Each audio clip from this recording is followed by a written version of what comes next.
Hey, hello. This is the January 7th, one whole week into January 2024 uh, Soul Circle session and also collective reading. And so this is the YouTube part of things. I'll be bringing different things to YouTube as well in the coming months. But this is just like a sneak peek and the precursor into our regular Soul Circle sessions. So today I happen to be visiting AIDS in Ontario, and so I am pulling from the Kali Oracle deck, which is really amazing, super epic. I'm like really, really excited to use that. And then also the Earth Alchemy Oracle and the Law of Attraction cards. These were what I was drawn to. So thank you for letting me use these cards. And yeah, as usual, I'll start with a collective reading and then we'll go into our individual time and I'll hear what's going on for all of you. I'm curious how your transformation quests have been going. The first few that I've adopted have been working well, and so I'm excited to keep incorporating them. But of course, I started with the easy ones, and I'm sure you did too. So I'm interested to hear how those are going, or if they have felt, easy or not. Ooh, I really like this Earth Alchemy Oracle. I'm going to start with this one. So guidance for the week. Guidance for the week. This is also, any of you who have been paying very close attention as I ramble on will remember that I am doing this 40-day initiation, like incubation period. And so it started, I had this shamanic healing circle where I was receiving as a child early in December before I left. And then that's 40 days. So when I fly back, it'll be the 40th day, like the January 11th time. And so what's interesting is that I was going back in time to like assess all of these different ways that I had experienced this wound that I had been asking about for my initiation period. Every time you go into some sort of like questioning time in your healing journey, it feels nice to actually mark it as like, I'm actually going to reassess this at a later date. And so what I did was I thought about this theme, how it's affecting my life, and um, what patterns of wounding that I noticed, right? So we all notice these like, okay, I'll constantly go into people pleasing, or, we know people who are like perfectionists, or maybe it's people who are self-sabotaging. They don't even give themselves the chance to do what they want to do. Or maybe they're not, speaking up their truth and their own feelings. Whatever it is that is like your wound kind of cycle that you go through, you could do a 40-day period or any amount of days, but 40 is recognized through a lot of different cultures and religions as a special period of time. And so you could do this 40-day incubation to answer a question, to say, what is it that I need to know most, or how is it that I can heal this wound or this pattern? And then by the end of the 40 days, you might have your answer, but it's sort of something that you tuck in the back of your mind.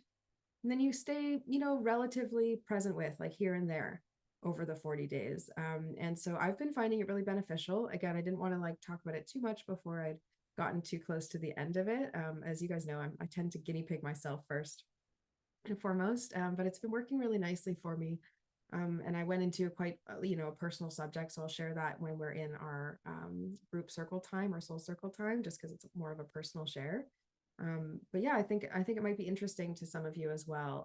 So maybe that could be part of how you do a quest as well, right? A 40-day incubation period to just be like, maybe it's something that just feels like so impossible to heal, in some way in your mind, whatever it feels like, the thing that almost feels hard or stuck, or just like, oh, well, that's a part of you, almost the thing that you identify with, I think is a cool thing to explore in this 40-day period, because it'll just come into your awareness, and it has for me. I'll explain more when we're in our behind time there.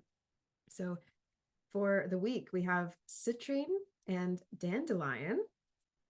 It's interesting. I was feeling like a lot of detoxification, cleansing, purification kind of energy. It does happen in the beginning of the year a lot, but I was feeling that a lot for this week. I was saying I'm really craving going back to Scotland and making some like healing soups and just having like a cozy, detoxifying, cleansing winter, like stews and soups and things like that. So that may be some of the vibe, because I think of dandelion greens and how they affect the body, and they're very like yeah, they're very cleansing actually, and strengthening as well. And this card says make a wish. It says clearing comparison and surrender to magic. So a lot of people have been talking about 2024, the energy that 2024 holds, and it feels like a common theme that I'm hearing from people is also that they don't want to do like what other people tell them or what other people think they should do. It's like a lot about stopping this comparison game once and for all, which I think is going to ultimately lead to a lot more people feeling like they can expand into their own life, into their own, um, yeah, their own like riches, like their joy, a lot easier as well. Surrender to magic. I like that. And then we have Amber and Dawn Redwood, which is a really, really, really cool card. And it says rewild. Oh, I love this energy for this week. Let's all rewild. Think about what that means to us. And the card also says druid, tree keeper, and perception versus reality. So I've been doing a lot of that too, is looking at, what are the aspects of reality constantly at play, like ongoing, but also what are these short-term aspects and what is actually possible, capable of being changed. Very cool. I'm going to read from this Kali Oracle because it's so exciting to me.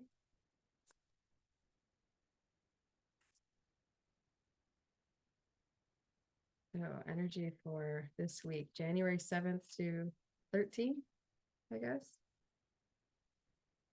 Shri Bala. It's funny, I look at this card and I don't know what it says yet, but I look at this card and I think of like being inward, and like having like the outer bigger you almost like behind you, and like that, we were doing this higher self work in Align Your Time, aligning to our higher selves. And that's what I keep thinking of when I look at this card. Let's read what it says. It says, commit entirely and without hesitation to your most passionate inspirations. There are genius and wisdom in what you yearn to do.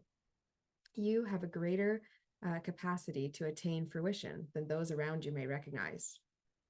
Believe in yourself, even if no one does. And I would say, even when no one does, because there will just be a feeling of that at some point in everyone's journey. There's always a feeling like, am I really in this alone? I think it's a very much a part of the human condition. It says, it is not imagination that drives you toward your destiny, but the instinctive recognition of your true purpose. And I was thinking a lot about true purpose recently.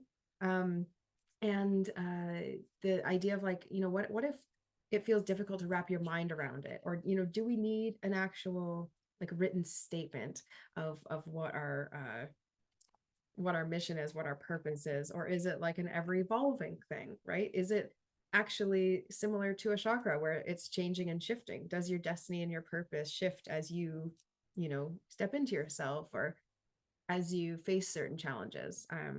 Just an interesting thought. Maybe something to talk about when we talk time again, when I reopen that vault. Because it's a huge body of knowledge to think that everyone just has one specific destiny laid out. And I don't really, that doesn't really fit with what I've observed doing this type of psychic work and spiritual work, being asked about different timelines intuitively.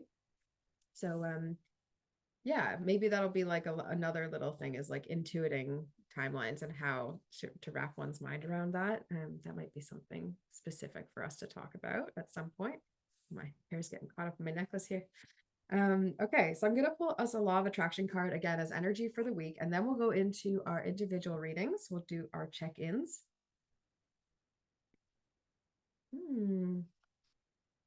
Law of attraction.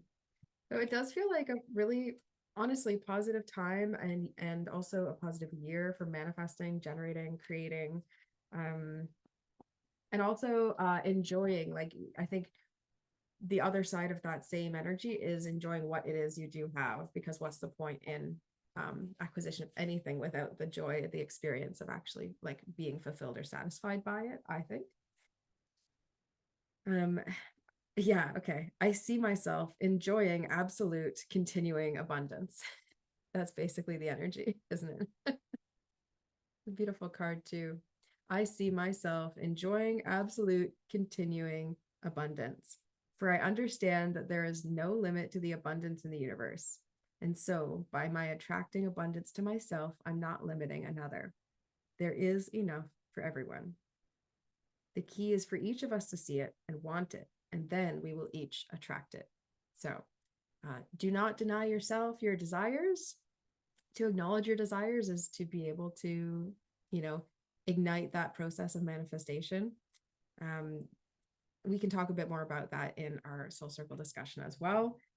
So I'm eager to get started. I'm going to switch us over now. And as far as housekeeping things are concerned, like I'll announce the Align Your Time thing. Empath grads know that you get a discounted rate to Empath Energetics round 6.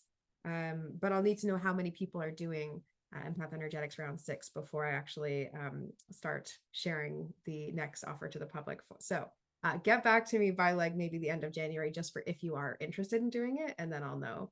And I'll touch base with everyone by the end of January, just to see where folks are at. There's no pressure.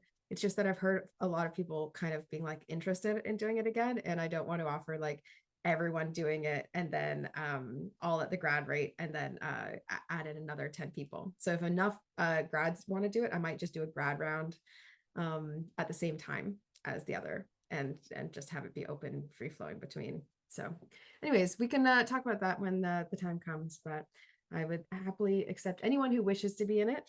So you won't be turned away. It's just a matter of me figuring out how the logistics will go, depending on numbers.